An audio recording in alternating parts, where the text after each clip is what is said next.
Madam ಇದು ಯಾವ necklace madam? ಇದು ಬಂದು ಟ್ರೆಡಿಷ್ನಲ್ ಪಂಚಲೋಹ ನೆಕ್ಲೆಸ್ ಪುಷ್ಪ. ಇದು ನಮ್ಮ ಕಸ್ಟಮರ್ ಆರ್ಡರ್ ಕೊಟ್ಟಿದ್ರಲ್ವ, ಆ ಪೀಸ್ ಇವಾಗ ಬಂದಿದೆ ನೋಡಿ. ಎಲ್ಲ ಗೋಲ್ಡಲ್ಲಿ ಇತ್ತು, ಹಳೆ ಕಾಲದಲ್ಲಿ ಎಲ್ಲರೂ ಈ ಥರನೇ ಹಾಕ್ಕೊಳ್ತಾ ಇದ್ರು.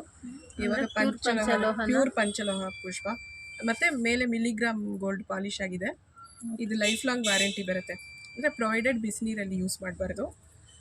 ಇದು ಕಸ್ಟಮರ್ ಆರ್ಡರು, ಯಾರಿಗಾರು ಬೇಕಿದ್ರೆ ಆರ್ಡರ್ ಪ್ಲೇಸ್ ಮಾಡ್ಕೊಂಡು ಮಾಡಿಕೊಡ್ತೀವಿ. ಅದೇ ಥರ ಈ ವಂಕಿ ಉಂಗುರ ಎಲ್ಲ ಅನ್ಪಾಲಿಶ್ಡ್ ಬರ್ತಿತ್ತು, ಇವಾಗ ಪಾಲಿಶ್ಡ್ ಕೇಳಿದ್ದಾರೆ. ಇದನ್ನು ಮಿಲಿಗ್ರಾಮ್ ಗೋಲ್ಡ್ ಪಾಲಿಶು. ಇದನ್ನು ಕಸ್ಟಮರ್ ಆರ್ಡರ್, ಎಕ್ಸಸ್ ಪೀಸ್ ಇದ್ದರೆ ಕೊಡ್ತೀವಿ, ಬುಕ್ ಮಾಡ್ಕೊಳ್ಳಿ. ಇದು ಬ್ರೇಸ್ಲೆಟ್, ಇದು ಪಂಚಲೋಹ ಬ್ರೇಸ್ಲೆಟ್, ಪ್ಯೂರ್ ಪಂಚಲೋಹ ಬ್ರೇಸ್ಲೆಟ್. ರಾನಲ್ಲಿ ಇರುತ್ತೆ ನಮ್ಮ ಹತ್ರನೂ. ಇವಾಗ ಇದು ಮಿಲಿಗ್ರಾಮ್ ಗೋಲ್ಡ್ ಪಾಲಿಶ್ ಸಮೇತ ಕೇಳಿದ್ದಾರೆ, ಸೊ ಅದನ್ನು ಮಾಡಿಸಿದ್ವಿ. ಇದರಲ್ಲೂ ಯಾರಿಗಾರು ಬೇಕಿದ್ರೆ ಹೋಲ್ಸೇಲ್ ಅವರು ಬುಕ್ ಮಾಡ್ಕೊಳ್ಳಿ. Okay madam. ಇದೆಲ್ಲ ಆರ್ಡ್ರ್ ಪೀಸಾ? ಆರ್ಡರ್ ಪೀಸ್ನೂ ಇದೆ. ಆ್ಯಕ್ಚುಲಿ ಐಟಮ್ಸ್ ಇನ್ನೂ ಇದೆ ನಮ್ಮ ಹತ್ರ. ನೆಕ್ಲೆಸ್ ಮಾತ್ರ ಆರ್ಡರ್ನೇ, ಆನ್ ಆರ್ಡರ್. ಸರಿ ಮೇಡಮ್.